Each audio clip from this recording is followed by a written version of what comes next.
Hello everyone! So for today's video, magluluto pala ako ng pork giniling. So ang una nating gagawin, igisa muna natin ang ating bawang at sibuyas. Isabay-sabay na lang natin. And then isunod na rin ang hiniwa na pino na tenderloin. Tenderloin ang gamit ko para mas madali ang kanyang pagkakaluto. And then kapag mag-light brown na ang kanyang kulay, maglagay na tayo ng dark soy sauce.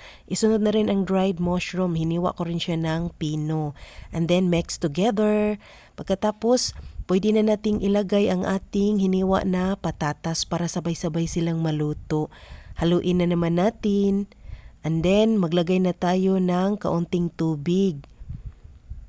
Takpan muna natin hanggang sa maluto ang ating karne at patatas. After a few minutes, luto na siya. Magdagdag na tayo ng pampalasa, pork cubes, mushroom seasoning, kaunting asin, at maglagay tayo ng kaunting oyster sauce.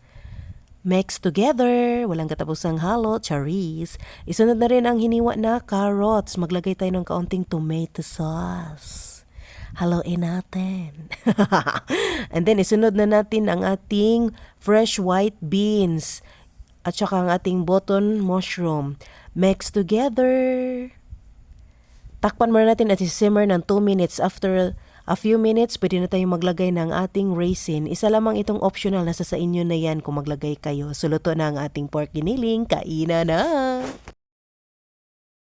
Ginaling o isda na budburon.